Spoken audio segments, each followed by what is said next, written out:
जी जी समधन जी, कितने बजे आ रहे हैं दामाद जी? अच्छा ठीक है। क्या हुआ मेघा के पापा? समधन का फोन था क्या? हाँ सरला, दामाद जी आज मेघा को लेने आ रहे हैं। ये क्या बात हुई जी?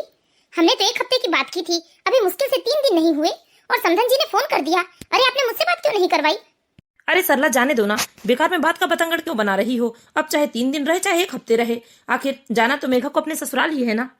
बात ऐसी नहीं है जी, समधन जी हमेशा अपनी बातों से मुकर जाती है और गलती से भी हमसे कोई गलती हो जाए ना तो हमारी बातों को गांठ बांध कर बैठ जाती है।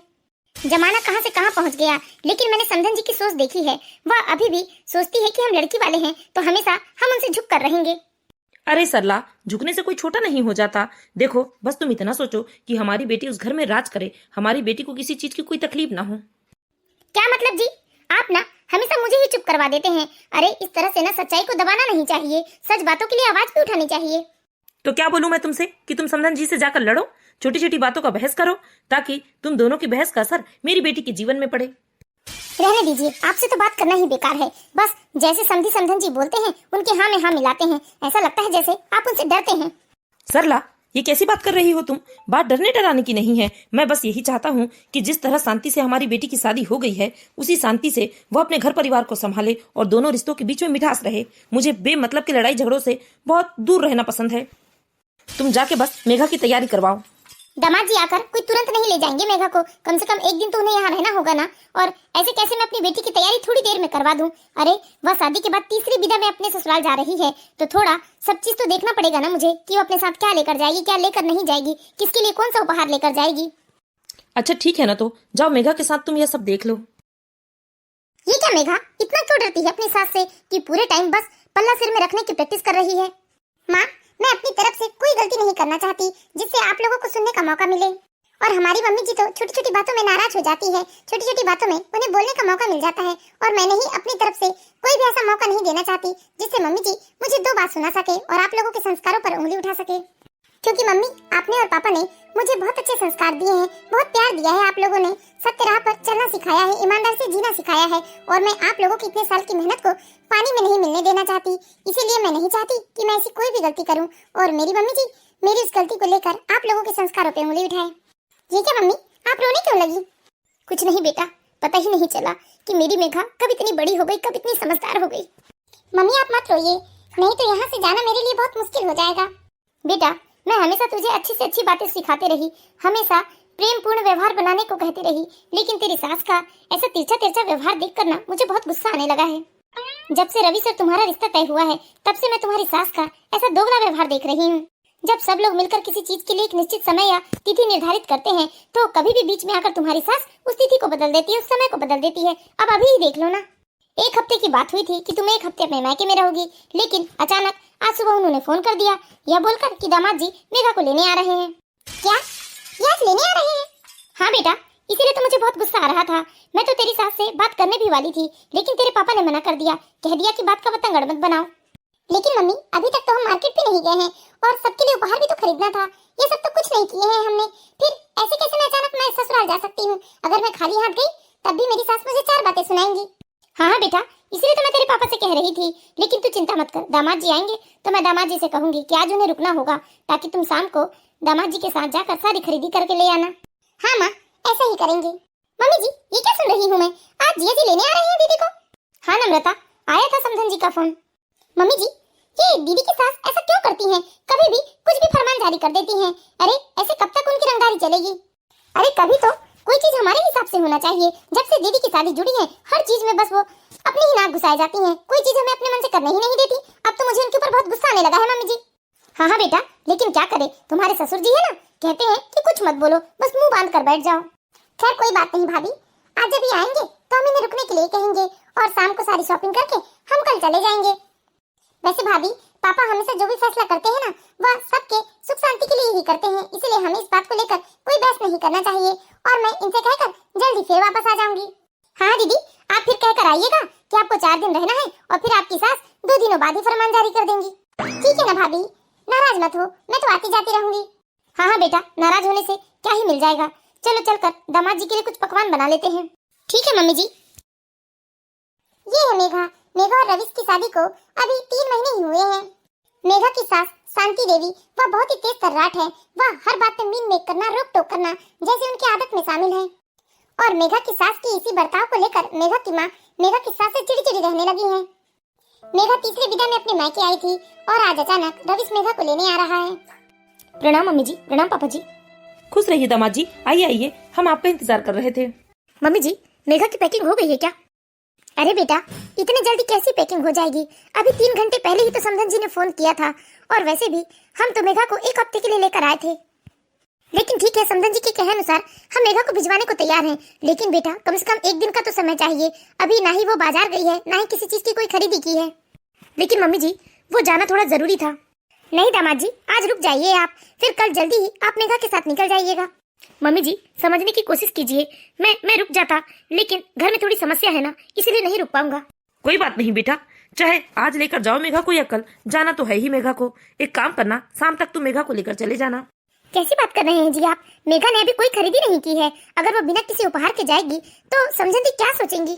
मम्मी जी, आप चिंता मत कीजिए, मैं माँ को समझा लूंगा और कोई कुछ नहीं कहेगा। बस मैं आज ही मेघा को लेकर जाऊंगा। ठीक है सरला, जाओ मेघा की तैयारियां करवाओ। रविश को ससुराल में रोकने की बहुत कोशिश की जाती है, लेकिन रविश रुकने से मना कर देता है और शाम तक वह मेघा को लेकर अपने घर पहुंच जाता है।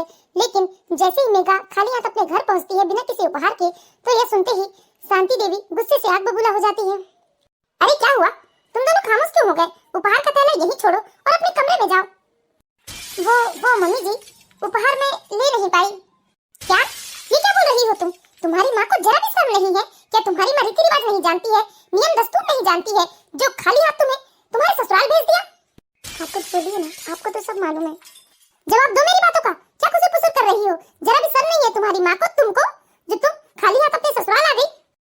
वो मम्मी जी, हाय राम, देखो तो खाली हाथ आ गई और जबान भी लड़ाने को तैयार है। शांति, क्या हुआ? इतना हल्ला क्यों कर रही हो तुम? बहू बेटे थक कर आए हैं, उन्हें अपने कमरे में जाने दो। आपको मालूम है समधन जी ने बिना किसी उपहार के अपनी बेटी को ससुराल भिजवा दिया। बताइए, ऐसा कहीं होता है? हम अपनी गौरी को कभी क्या बिना उपहार के ससुराल भेजते हैं?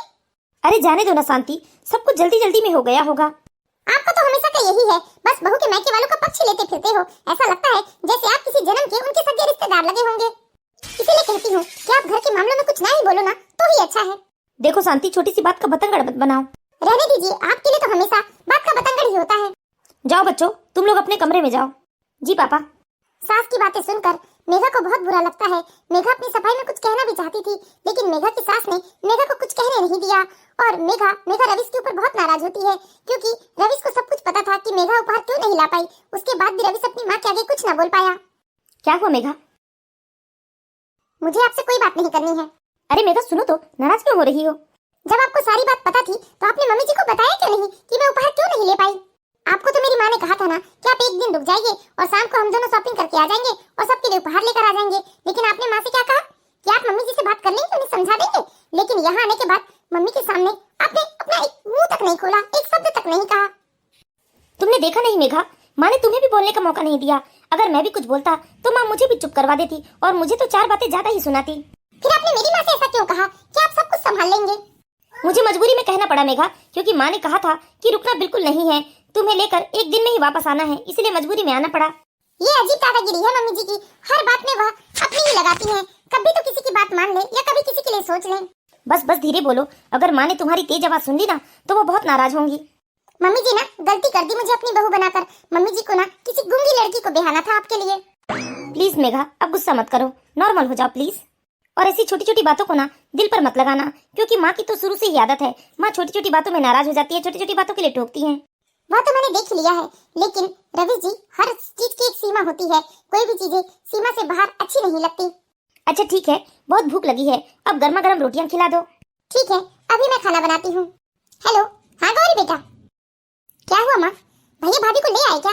हाँ बेटा, लेकर तो आया है, लेकिन बहुत खराब जगह रिश्तेदारी कर ली हम लोगों ने। अरे उन लोगों को तो जरा भी रिश्तेदारी निभानी नहीं आती। क्यों माँ, क्या हुआ? अरे बहुत ही बेशर्म लोग हैं वो, बहुत ही कंजूस लोगों से पाला पड़ गया है बेटा। उन लोगों को रिश्तेदारी निभाना जरा भी नहीं आती। अरे उन लोगों ने पता है अपनी बेटी को खाली हाथ ही ससुराल भेज दिया। अरे कम से कम साल भर तो रिश्तेदारी निभा जाते। अरे माँ, यह तो गलत बात है, ऐसे कैसे भाभी खाली हाथ आ गई? कम से कम आपके और पापा के लिए तो उपहार लेकर ही आती ना। भले ही मैं अपने ससुराल में हूँ, मेरे लिए और इनके लिए बाद में ले आती। वही तो बेटा, वही तो, तेरे पापा तो कोई बात को समझते ही नहीं। मैंने तो कहा कि मैं समधन जी को फोन लगाकर 4 बातें सुनाती हूँ, लेकिन तेरे पापा ने मना कर दिए। अब जाने भी दो माँ, क्या ही कर सकते हो आप। बस भाभी को इस बार अच्छे से समझा देना कि अगली बार जब भाभी अपने मायके जाएगी तो बिना किसी उपहार के ससुराल नहीं आएगी। लाओ बहू, ये चाय मुझे दे दो। ठीक है पापा जी। शांति, अगर बात खत्म हो गई हो ना तो मेरी भी बात सुन लो। ठीक है बेटा, तुझे मैं शाम को फोन करती हूँ। क्या हुआ जी, क्या बात करनी है आपको? अरे शांति, यह सब तुम अपनी बेटी को सुना रही थी या अपनी बहू को सुना रही थी? शांति, जानबूझकर ऐसी बातें करके बहू का दिल दुखाकर तुम्हें क्या मिलता है? अरे नहीं लाई बेचारी, कहाँ से ले आती। 1 हफ्ते के लिए वो अपने मायके गई थी और तुमने 2-3 दिन में ही वापस बुलवा लिया। अरे क्या पता उसे मार्केट जाने का समय मिला या नहीं। और तुमने रवीश को रुकने के लिए भी साफ साफ मना कर दिया था। ऐसे में वह कैसे ले आ पाती उपहार? बताया ना मैंने कि तुम बहू के सगे रिश्तेदार लगे हुए हो। तुम बस बहू के घर वालों का पक्ष लिया करो। देखो शांति, मैं ज्यादा कुछ नहीं, बस इतना कहना चाहता हूँ कि तुम्हारी भी एक बेटी है। सोचो, तुम्हारी बेटी के साथ तो उसके ससुराल में ऐसा व्यवहार होगा तो तुम्हें कैसा लगेगा? मैं ऐसा मौका ही नहीं देती कि मुझे कोई 4 बातें सुना सके। यहाँ घर में बैठी रहूंगी तो किसी न किसी बात को लेकर बहस ही होती रहेगी। उससे अच्छा मैं शकुंतला के घर जा रही हूँ। आऊंगी, आराम से खाना बन जाए तब।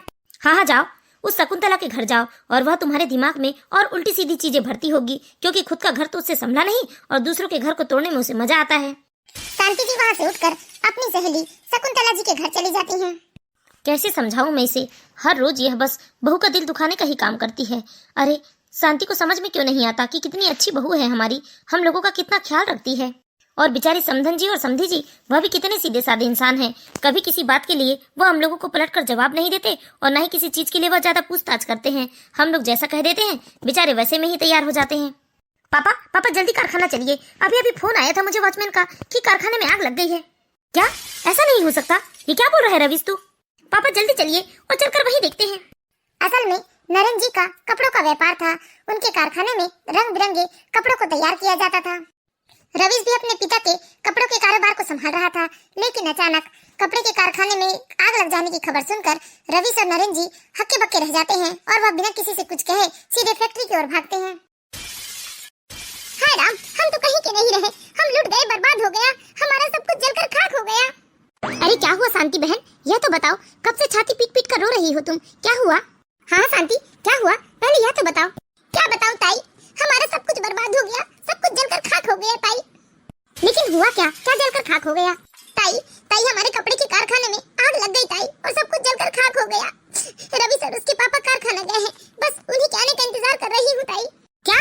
ये क्या बोल रही हो शांति तुम, यह तो सच में बहुत बुरा हुआ। हाँ ताई, देखिए ना, बहू को आए 4 महीने नहीं हुआ और कितना बड़ा अनर्थ हो गया शांति के घर में।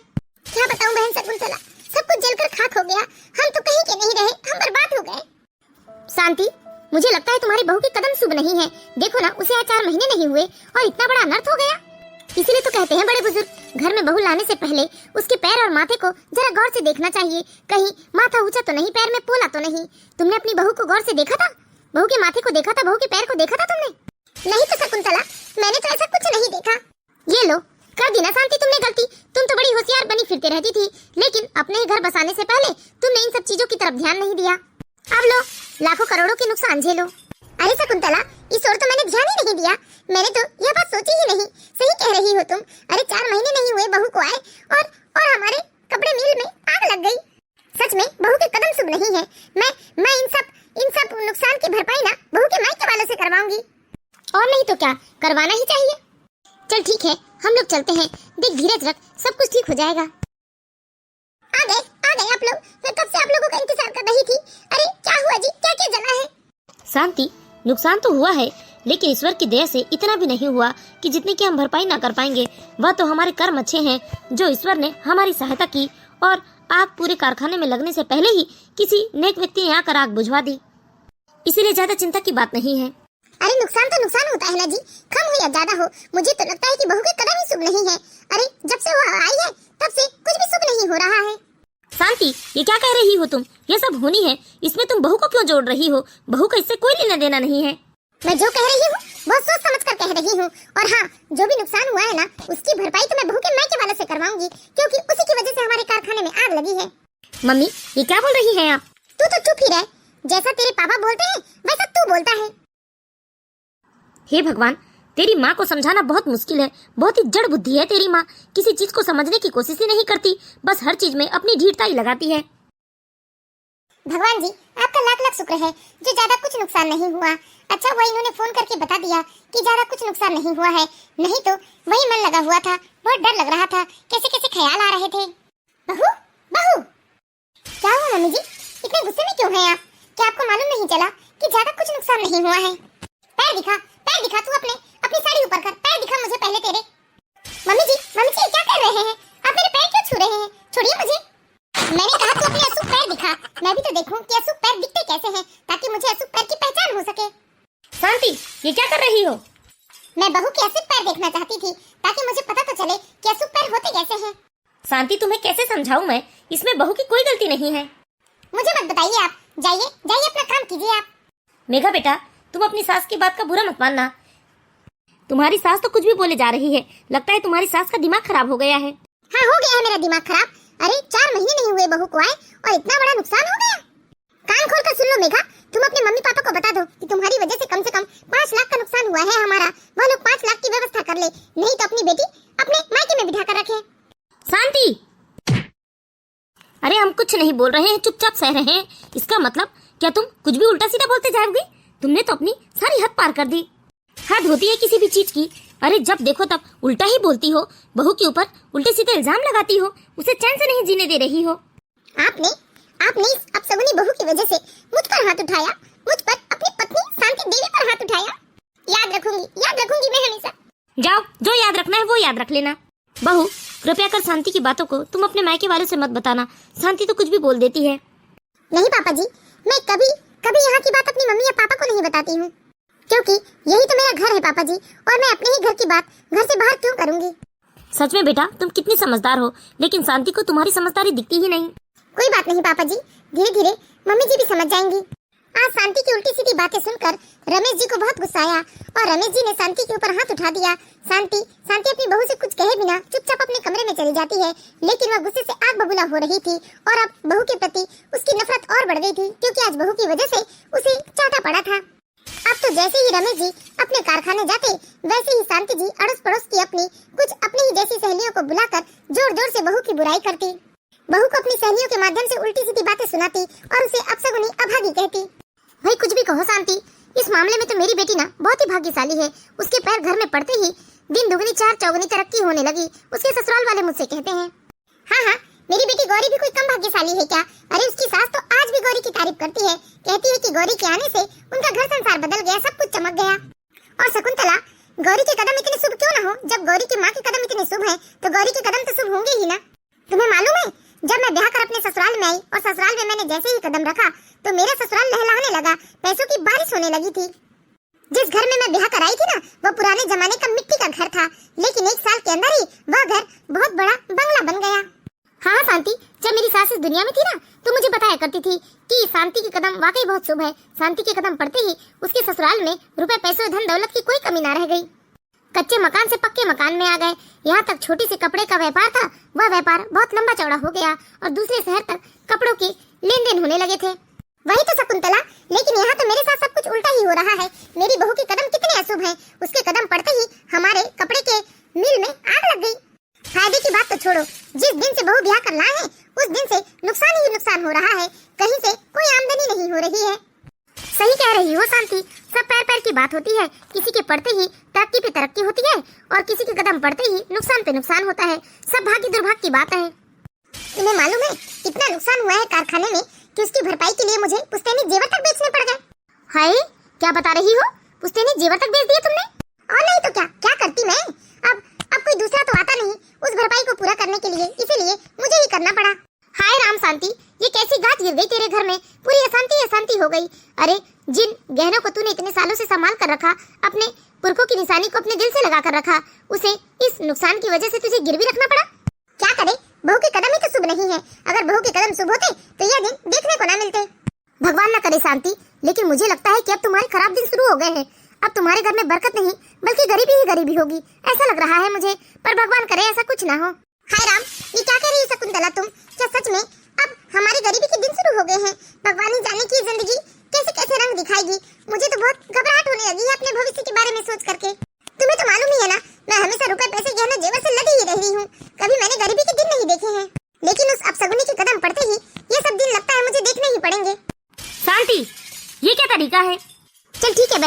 मेरा बेटा ऑफिस से आ गया होगा, मैं चलती हूँ। क्या हुआ, क्यों इतने जोर से चीख रहे हैं आप? शांति, तुम्हें जरा भी शर्म नहीं आती? तुम अपने घर की बहू की शिकायत, अपने घर की बहू की बुराई दूसरों के सामने कर रही हो, अपने घर की इज्जत को दूसरों के सामने उछाल रही हो। तुम्हें यह सब करते हुए जरा भी शर्म नहीं आती? शांति, मेघा हमारी बहू है, इस घर की सदस्य है, जिसकी बुराई तुम उस शकुंतला के सामने कर रही हो। अरे वो शकुंतला कौन से दूध की धुली है? कितनी बार मैंने तुम्हें समझाया है कि वो हमारे घर की लक्ष्मी है, उसकी बुराई मत करो, लेकिन लगता है जब तक तुम बहू की बुराई नहीं करती तब तक तुम्हारे पेट का दाना नहीं पचता। एक बात बताओ मुझे, आग लगने में बहू का क्या हाथ है? क्या बहू हमारे कारखाने में गई थी या बहू के माता पिता गए थे आग लगाने, जो तुम ले दे के बस बहू को ही हर चीज में घसीटते रहती हो? और इस बार तो तुमने हद ही कर दिया है। जबकि तुम्हें मालूम होता है कि बहू तुम्हारे आसपास है, लेकिन फिर भी तुम जानबूझकर जोर जोर से चीख चीख कर बहू की बुराई करती हो। अरे उसका दिल दुखाकर, उसका दिल जलाकर तुम्हें कौन सी खुशी मिल जाती है? तुम्हारे कलेजे को कौन सी ठंडक मिल जाती है? तुम ये क्यों भूल गई हो, जिस दिन तुम्हारे हाथ पैर नहीं चलेंगे, जिस दिन तुम्हारा बुढ़ापा आएगा, उस दिन तुम्हारी सेवा वही बहू करेगी, ना कि वो शकुंतला करेगी, जो बैठकर तुमसे अपनी भी बहू की बुराई कर रही है और तुमसे भी तुम्हारी बहू की बुराई सुन रही है। तुम्हें मालूम था कि नहीं कि यहाँ बहू खड़ी है, फिर भी तुम जानबूझकर उस शकुंतला के साथ बहू की बुराई कर रही थी? मुझे बहुत आश्चर्य होता है कि तुम भी एक बेटी की माँ हो, लेकिन अपनी बहू की बेइज्जती दूसरों के सामने, वो भी ऐसी औरतों के सामने जिन्होंने अपने घर में खुद आग लगा कर रखी है, अपने घर में अशांति फैला कर रखी है। तुम उन औरतों के सामने अपनी इतनी अच्छी सीधी सादी गऊ जैसी बहू की बुराई करती हो। जब देखो तब एक ही बात कि बहू अपशगुनी है, अभागी है, उसके पैर ऐसे हैं, उसके माथे ऐसे हैं। अरे शादी के समय तुमने ये सब देखा क्यों नहीं? और गलती तो मुझसे भी हो गई, मैंने भी शादी के वक्त तुम्हारे पैर नहीं देखे और ना ही तुम्हारा मस्तक। एक मिनट रुको, जो गलती तुमने शादी के समय की थी ना, वो गलती तुम ठीक कर लो। मैं अभी बहू को बुलाता हूँ। बहू। जी पापा जी। बहू, तुम अपनी सास के सामने बिल्कुल सावधान की पोजीशन में खड़ी हो जाओ, 1 इंच भी इधर से उधर हिलना मत। तुम्हारी सास तुम्हें देखकर बताएगी कि तुम्हारे माथे पर कहाँ लिखा है कि तुम अपशगुनी हो, अभागी हो, तुम्हारी वजह से हमारे घर में सब अशुभ हो रहा है, या तुम्हारी सास देखेगी। देखो गौर से देखो कि बहू के माथे में कहाँ लिखा है कि वो अपशगुनी है। और आज तुम्हें फैसला करना ही होगा, तुम अपनी आदत सुधारोगी या नहीं, या हमें बताओगी कि बहू के माथे में कहाँ लिखा है कि वो अपशगुनी है। क्योंकि तुमने हर बात की हद पार कर दी है। किसी भी इंसान की सहनशीलता की एक सीमा होती है, लेकिन तुमने तो हद ही कर दिया है। हाँ माँ, पापा बिल्कुल ठीक कह रहे हैं, हर इंसान की बर्दाश्त करने की एक सीमा होती है। आपने तो एक तरफा राज चलाकर रखा है यहाँ पर, आप किसी की कोई बातें सुनना ही नहीं चाहती और हमेशा अपनी ही बात बताती हैं। मुझे माफ कर देना माँ, आज तक मैं आपके सामने कभी ऊंची आवाज में बात तक नहीं किया हूँ, लेकिन आज मैं बहुत मजबूर हूँ। आपने हर रोज मेघा के बारे में कुछ न कुछ उल्टा ही कहा, कभी आपने कोई अच्छी बात नहीं कही। अरे आप घर में कहते हैं तो कहते हैं, अड़ोस पड़ोस की आंटियों से भी आप सिर्फ मेघा की बुराई करते हैं। क्या मेघा इतनी बुरी है? और जब ये इतनी ही बुरी है तो आपने क्यों पसंद किया था इसे मेरे लिए? मैंने तो मेघा को पसंद नहीं किया था, आपने ही मेघा को चुना था मेरे लिए। और जब ये आपके घर में आ गई है, आप लोगों की सेवा कर रही है, फिर भी आपको इससे दिक्कत है? उस दिन भी मेघा ने उपहार नहीं लाया, इसके लिए आपने कितना खरा खोटा सुनाया, और हम लोगों की बात तक सुननी नहीं चाहिए। मेघा वैसे तो 8 दिन के लिए अपने मायके रहने गई थी, लेकिन आपने 2 दिन में ही मुझे भेज दिया, वह भी यह धमकी देकर कि मैं वहाँ रुक नहीं सकता। अब 2 दिन में मेघा तो सिर्फ अपने घर वालों से मिलने मिलाने में लगा दिया, वो उपहार कब जाकर खरीदती? मैंने आपसे रुकने के लिए पूछा तो भी आपने मना कर दिया। बताओ कब जाती वो उपहार लेने?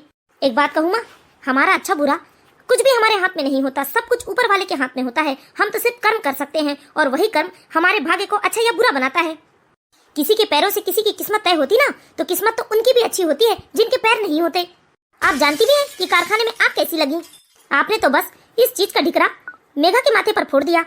एक बात मैं आपसे पूछता हूँ माँ, अगर यही सब दीदी के ससुराल में दीदी के साथ होता तब आप क्या करती? क्या आप दीदी की सास का साथ देती और कहती कि हाँ आपकी बेटी अपशगुनी है, अभागी है?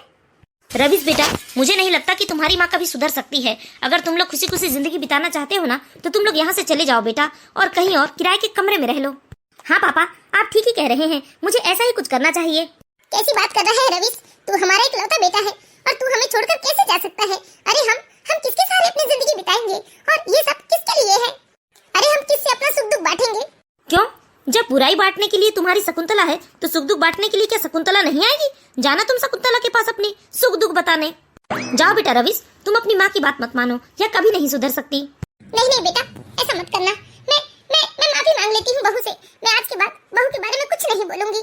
बहू मुझे माफ कर दो बहू। मैं आज के बाद तुम्हें कुछ भी उल्टा सीधा नहीं कहूंगी। मम्मी जी, मैं आपसे नाराज तो नहीं हूँ, लेकिन एक बात जरूर कहना चाहूंगी। अगर जीवन में सुख दुख और तरक्की किसी के माथे या पैर पर ही निर्भर करता ना माँ जी, तो आज इस दुनिया में कितनी ही लड़की कुंवारी रह जाती। इसीलिए अपनी सोच बदलिए मम्मी जी, क्योंकि सुख और दुख सिर्फ हमारे कर्म पर निर्भर करता है। क्यों दोस्तों, सही कहा ना मैंने? तो मैं आशा करती हूँ दोस्तों आप लोगों को ये कहानी जरूर पसंद आई होगी। कहानी अच्छी लगी हो तो प्लीज इस वीडियो को लाइक कीजिए और इसी तरह की मोरल स्टोरीज देखते रहने के लिए हमारे चैनल को सब्सक्राइब करें।